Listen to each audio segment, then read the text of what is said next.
le président Idrissa Seck mi nga xamante ni aujourd'hui mën nañu accepter comme ni ko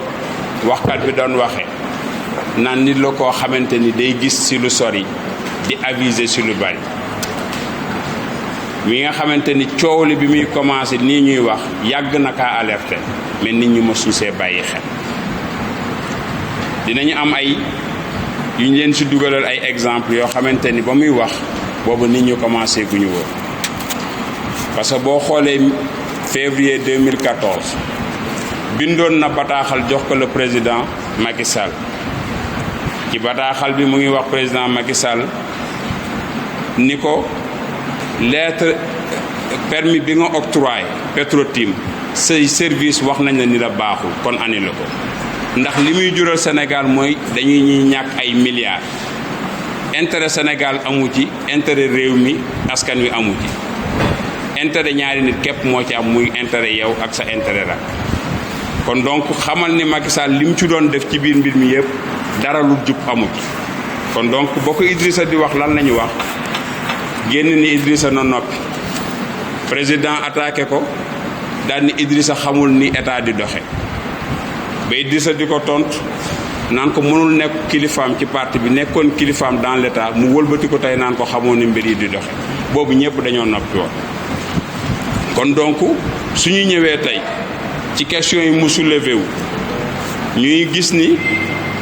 intérêt réew mi moo tax ñëpp jóg di taxaw di défendre ku ci nekk taxaw pour que mbir yi leer après que ñenn ñi aussi lu mel ni ay yenn télévision yi wala yenn organisation bi fexe yee yenn askan bi ba askan bi jóg jëlal en charge tey seen ay kii donc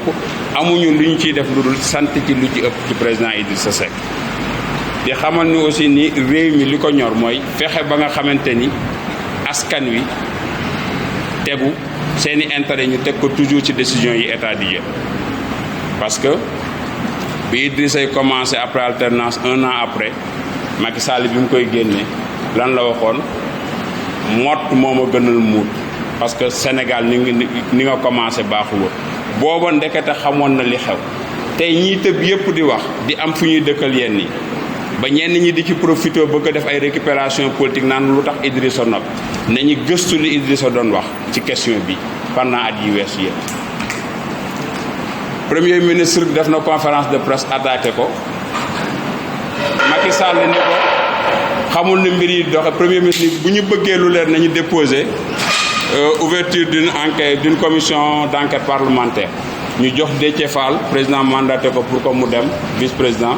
bi mu demee yóbbu kii pour déposer kii bi boobu ba tey amul suite tey nag li ñu xam mooy coow li bari na nit ñi naan Idrissa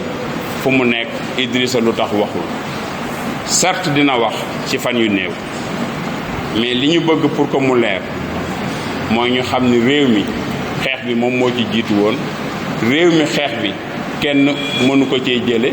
réew mi li nga xam te ne moo ko ci ñor mooy mbir mi du mbiru récupération politique du mbiru wane sa bopp du mbiru xeeñ ndax xeex yi ci am yépp réew mi da cee bokk da cay dem xëy na nag parti bi prononcé wu ci officiellement tey la parti bi au niveau de Thiès di ci prononcé wu officiellement président Idrissa mu ngi waajal jàkkaarloo ak askanu Sénégal wax ak ñoom ci question yi mais dafa am noo xam te ne moom mooy doxalinam mooy lépp lu muy wax day fekk mu yor këyit ndax moom kilifa la li muy wax toujours mooy lu ma du ma werante su ma waxee boo weddee damay génn kii kon donc nañ ko may ci fan yu néew yàggatul dara xam naa ni sax mën ngeen xëy sax suba ñu waat leen ne président war na wax parce que yàggatul donc dina jàkkaarloog Sénégalais yi te leer na ma ne lim ciy wax ak lim ci xam comme na mu ko daan waxee saa bu ma waxee coow lu jógati mais bu ñu doxee tuuti ñëpp gis li ma wax kon donc li muy wax yàlla mu ngi koy def ba ñu ko commencé ba tey yàlla nga ko ciy suturaal ñaareel bi ñu ciy bëgg a dolli yeneen yoo xamante ni bi mu ci doon wax jar na aussi ñu dolliwaat ci amaat ci taxaw seetlu muy bi muy wax daaw ni suñu ministre de l'intérieur suñu ministre des finances dafa daan jëf ay deal d'exonération fiscale et d'abandon de créances sénégalais yi ba tey waxuñu ci et loolu est aussi plus grave que question pétrole bi comme Aliou Sall et moom li mu wax mooy saa bu mu waxee kayit am donc yooyu yëpp sont des choses yoo xam te ne dañ ko war a dajale pour que réew mi ñu gis ni benn gang la moom moo fi nekk. lan moo nekk nag ci biir gang kenn justice ñemewu la wax parce que le procureur kaaw Khalifa Sall bi dafa jàpp pour 1 milliard dem tëj Karim Wade da kaa jàpp dugal ci kaso bi ba pare ni ko dama wuti ay preuve pour setal sa bopp bii kenn ñemewu la wax muy jël di justifier di couvrir rakku président de la république kon donc dafa laaj askan wi amaat benn taxawaay ñu def mbir mi def ko loo xamante ñun ñëpp ñoo ciy àndandoo pour que vérité bi mën a feeñ pour que mbir yi mën a tegu ci dëgg parce que Sénégal li ko ñor mooy que ni réew mi fii ñu jëm dafa soxla kilifa goo xam te ne day teg mbir yu ci dëgg kilifa goo xam te ne day am poigne am autorité mais un président de la république boo xam te ne lu ñu la jox nga ni dama doon nelaw damaa yeewu rek ñu jox ma ni ma signé yëguma ko woon sur tous les dossiers. et ñaareel le 28 mai bi passé dafa def ñaari aveux yu extraordinaire mais bi muy recevoir nit ñi ci soi-disant dialogue am bi dafa def ñaari wax yu mu wax benn bi dañi am leen confiance ci man ndax dootuma njuuj njaaj c'est un aveu bu extraordinaire mooy kon moom da doon njuuj njaaj kon donc mbiru pétrole bi ak gaz bi liñ ci def yépp président mo xam na ko président Idrissa wax na ko bi muy ci benn émission ak benn télévision de la place bi mu recevoir këram mu leen Macky Sall lu mu ci def moo ko tey ci pétrole beeg gaz parce que il était chef de division à Petrosen bi ñuy def étude yi avec les Américains wëlbatiku nekk ministre de l'intérieur nekk ministre de l'énergie tey mu nekk président de la république naan ay yëguma rapport beeg rapport bi indiwuñ ko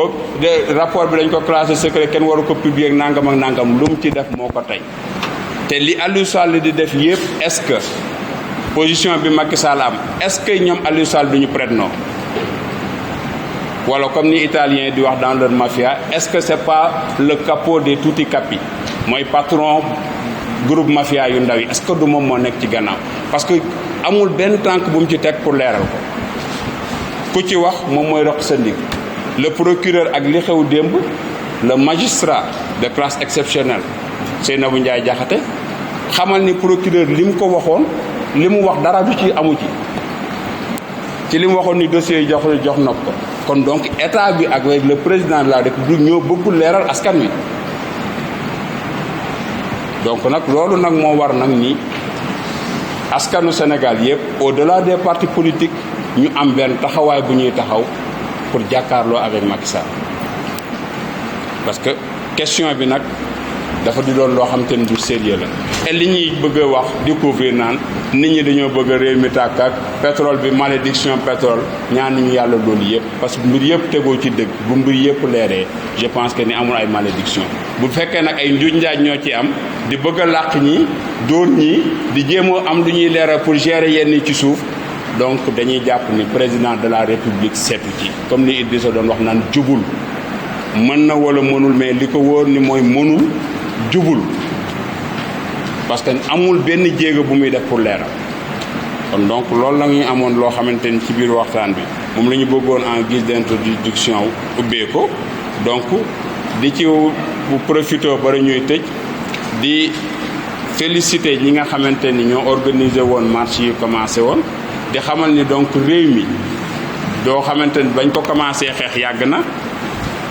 du ñu nangu tey ñu naan réew mi dafay ñëw di dabe wala réew mi bokk ci ndax tey président Idrissa Seck ak waa réew mi lépp lu leen dal c'est pour la défense des intérêts du Sénégal et des Sénégalais kon donc yàgg nañoo xeex loolu kon donc comme nag dañ ko doon xeex nit ñi dégguwuñu comme li muy wax Idrissa donc dafay am laaj benn période boo xam te ne dañuy taxaw mais combat yi am yëpp waa réew mi dañ ci doon dem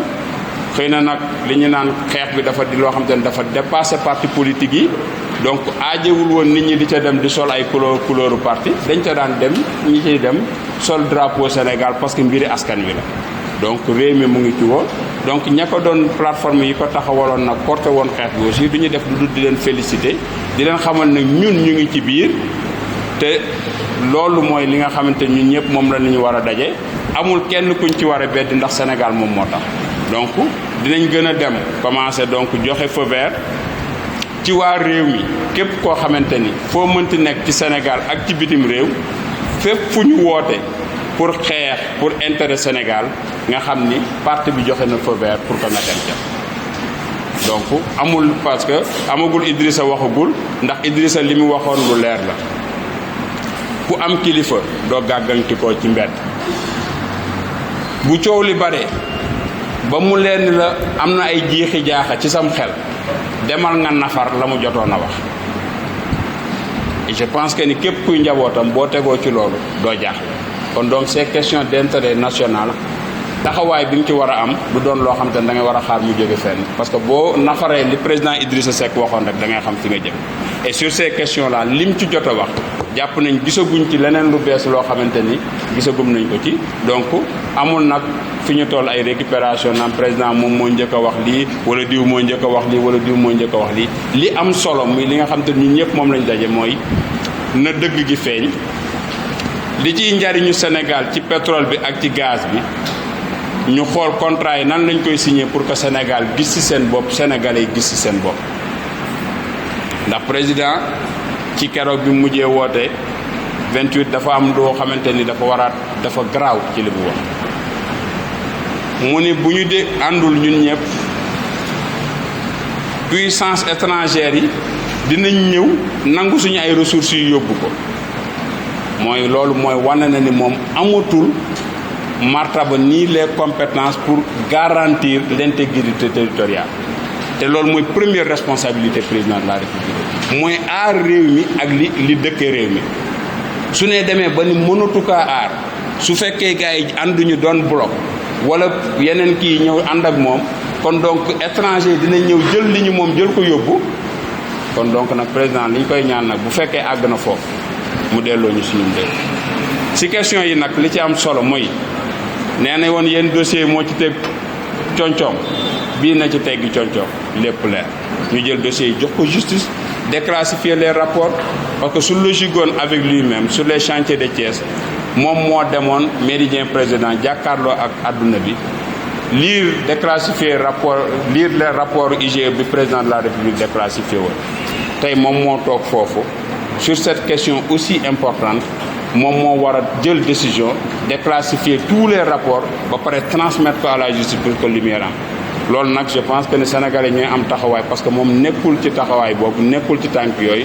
donc ci li mu wax mooy njuñ njaaj ga mu nekkoon te la bëgg a continuer donc loolu laa amoon en guise d'introduction lu may wax. le parti dafa am nu muy doxee nit ku ci nekk nag am nga sa responsabilité pour def yéen mais le président Idrissa dafa am ay secrétaires nationaux yoo xam te ni li ci xew da leen di mandaté par rapport à ces questions donc le président Déthié mu ngi nekk ci front bi donc sur le dialogue Déthié moom moo ciy prononcé wu mosuñu cee dem toog ak Macky Sall te duñu toog ak moom ci dialogue bi je veux que ça soit clair ànduñu ak Macky Sall ci dialogue wuñu ak Macky Sall li président Idrissa Seck wax koo xam te ne waxam jubul waxam wérul lum la mës a wax mu deñ duñu toog ak moom parce qu'il n'est pas de bonne foi il cherche toujours une couverture dajale nit ñi pour jéem a am beneen mbir boo xamante ni lu nekk ca gannaaw loo xamante ni waxu ko parce que li mu bëggoon a def ci biir dialogue bi li mu ko doon wooye di se précipité wu xamoon na ni BBC day génne reportage il voulait anticiper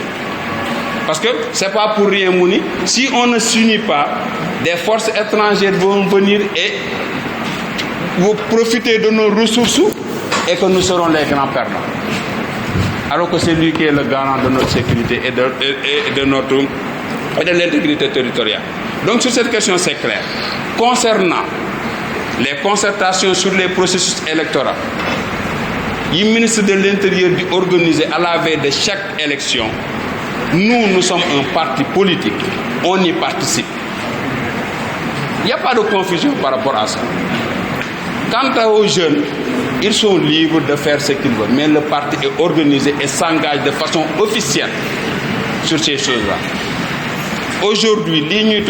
pour engager le parti, si le parti n'avait pas donné un feu vert, si le parti ne s'était pas réuni pour nous donner des instructions pour organiser cela, on ne l'aurait pas fait. On est un parti organisé. Sur la communication du président Idriss Seck, on en discute on planifie, on organise ce qu'on a à faire. Et le moment venu, tout le monde sera informé. Maintenant, il faut que parfois qu'on accepte que dans des partis, qu'il y ait des brebis galeuses qu'on ne peut pas contrôler, et c'est tout à fait normal. Mais ñun suñu parti mooy li Idrissa Seck di wax li secrétaire nationaux yi di wax loolu mooy li officiel.